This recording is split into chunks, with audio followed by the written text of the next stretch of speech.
Welcome to the debate. We are diving immediately into the high-stakes internal strategic conflict facing the Los Angeles Lakers organization right now.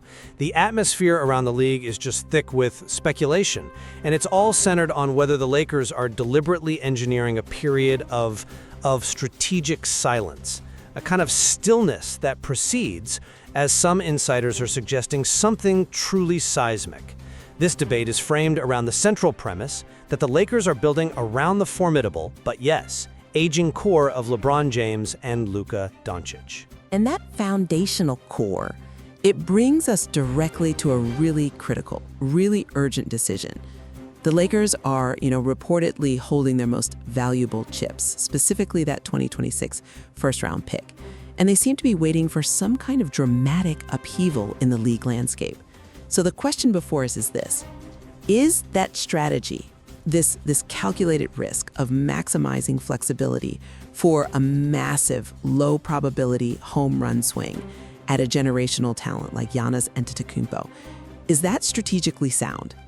Or is the organization failing its current window by not using those assets right now to secure confirmed, necessary roster upgrades? I hold the position that the Lakers, given their history and the demands of their market, they must prioritize that ceiling-raising moment.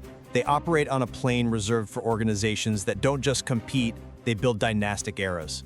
We're talking from Magic and Kareem to Shaq and Kobe. When a league-bending opportunity presents itself, you just cannot afford to be passive. You have to be poised to strike, even if the odds feel low. Okay, I understand the allure of that institutional idealism. I really do. But I approach this from the perspective of tactical reality. The potential for the Giannis dream is intoxicating, yes, but the source material correctly labels it the ultimate swing for the fences. And front offices have to address the glaring flaws of their current roster. So my position is clear. The most viable, the most realistic path to a championship runs directly through addressing their urgent defensive needs right now. Waiting for a miracle means condemning the current team to a known competitive ceiling that is frankly just not high enough. Well, my argument, it relies heavily on the internal reports that are coming out, particularly from team insider Joan Boha, who suggested the Lakers are intentionally maintaining optionality and, her words, holding tight to key assets, specifically that unprotected 2026 pick. The purpose is unambiguous: to be ready to acquire whichever superstar inevitably asks out. The reward validates the risk. Just the intellectual exercise of pairing Giannis Antetokounmpo with Luka Doncic is staggering. You would instantly create a combination that fundamentally alters the NBA's balance of power and guarantees multi-year title contention. Boha even noted that the offseason dramatically shifts the landscape, increasing creativity and tolerance for high-stakes risk, potentially making deals that look impossible today become inevitable in theory tomorrow. That strategic calendar demands patience. That is a compelling argument. I'll give you that. But I find the reliance on inevitable theory a little bit troubling when the competitive clock is ticking so loudly on your two primary assets, LeBron and Luka. The cost of that patience is felt immediately. Every single month a team spends waiting is a month without the defensive floor raisers they so desperately need. We know the team has been aggressively linked to elite two-way wings, players who can guard three positions and consistently hit open shots. Just think of the stabilizing effect of a Herb Jones or a Trey Murphy. They offer defensive tenacity and off-ball value that would perfectly complement the ball dominance of your stars. And furthermore, let's look at the actual transaction cost. The proposed asset expenditure for Giannis, moving Austin Reeves and multiple picks, is an absolute scorched earth maneuver. It's an all-or-nothing bet that completely guts your necessary depth. The prudent move, the smart move, is using assets now for a confirmed uplift in team quality, even if the price for those 3-and-D wings is high. So we've established the central philosophical tension, right? Chasing the maximal outcome versus securing the immediate foundation. But let's move into the core disagreement here, which is really about the likelihood of success. You criticize the low probability of this ultimate swing connecting, but are we correctly weighing the consequences of inaction? I come at it from a different angle. The material itself characterizes the Giannis pursuit as a gamble. So why should the Lakers jeopardize their short-term success? their current seeding, their team cohesion, on a transaction that is entirely passive. It's completely dependent on the Milwaukee Bucks reaching a strategic breaking point and failing to convince their superstar to commit long term. It requires a catastrophic failure somewhere else for the Lakers' patience to be rewarded. That's an interesting point, though I would frame it differently. While no deal is guaranteed, we can't just ignore the reports that suggest the, quote, groundwork may already be in motion behind closed doors. The most devastating outcome for a high-level franchise is not taking the risk and failing. It's taking no action and watching a rival acquire the player who dictates the next decade of the league.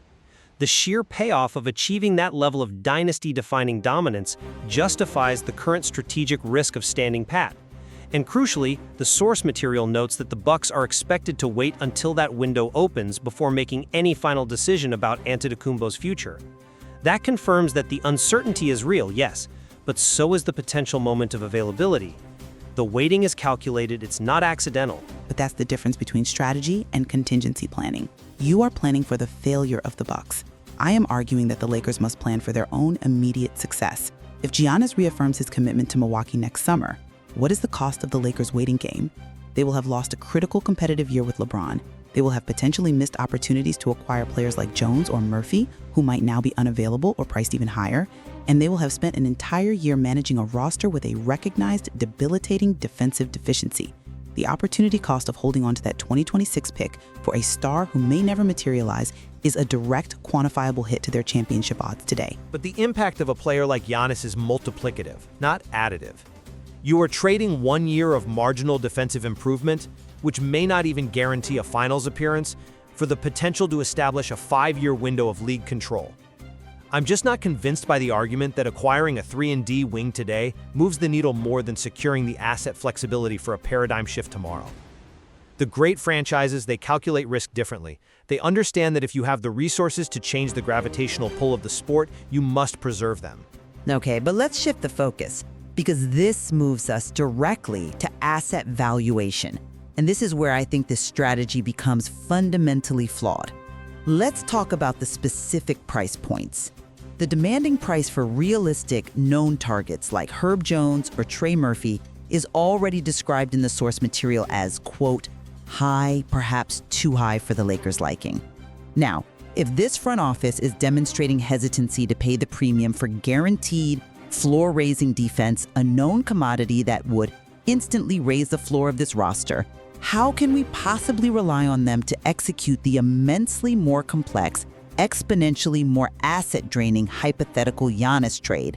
I come at it from a different way regarding asset valuation and its technical use. That 2026 first-round pick isn't just future currency, it's a unique piece of capital. By 2026, the potential for LeBron James to be off the roster dramatically increases the value of that pick, making it a potentially unprotected lottery selection for an acquiring team. Holding on to it provides the absolute maximum leverage required for a franchise-altering deal. And sacrificing Austin Reeves in a hypothetical Giannis trade, along with picks and swaps, is exactly what makes the package attractive to Milwaukee. They get a high-level young star locked into a favorable contract. That combination, Reeves plus the unprotected 2026 pick, is the definition of a justifiable all-in move. You are trading a high-value package for a potentially infinite return. But the complexity cannot be overstated. An immediate upgrade for a player like Murphy is a straightforward trade. The hypothetical Giannis deal is a total organizational reorganization. It requires intricate financial mechanisms, likely including multiple pick swaps extending deep into the late 2020s, and potentially even drafting a player on behalf of Milwaukee just to facilitate salary matching. If the front office is showing institutional paralysis over spending assets on a clear immediate need, that hesitation suggests they lack the aggressive risk tolerance or transactional sophistication necessary to pull off the highest stakes maneuver in the NBA. The nuance here is crucial. An upgrade like Jones is an elegant solution, perfectly complementing your existing stars. The Giannis trade is a potentially messy, disruptive reset. That analysis, I think, undervalues the strategic timing dictated by the collective bargaining agreement. Let's address the clock. You argue that the urgency of current weaknesses outweighs the benefits of waiting for the future market. And I can see the defensive needs are urgent, but we have to respect the limitations of the regular season calendar. And if the Lakers wait until the offseason, they risk being completely priced out of the defensive wing market or finding those players committed elsewhere if and when the Giannis deal falls apart. They will be left holding a valuable pick but having squandered a championship window due to inaction. I'm not convinced by that line of reasoning, because the offseason provides structural opportunities that just do not exist during the regular season. The CBA restrictions, the salary cap rules during the year, they severely limit the realistic, complex options required for a blockbuster.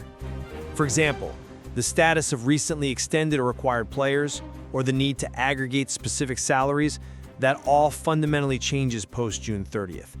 It is precisely the moment when conversations like the Giannis trade stop sounding impossible, because franchises reassess their long-term health and front offices become far more aggressive in using exceptions and complex sign-and-trade possibilities. But you're trading immediate competitiveness for structural convenience. The CBA allows for complexity, yes, but the timeline of LeBron and Luka requires immediacy. Every defensive lapse today reduces a team's ability to gain momentum and secure vital playoff positioning. The concept that one should accept tactical deficiencies in the present for a strategic jackpot that may never materialize is inherently flawed when your competitive window is operating on a 2 to 3 year timeline. If the Bucks fail to reach their breaking point and Giannis stays, the Lakers will have failed their current core by not maximizing the floor with readily available proven assets.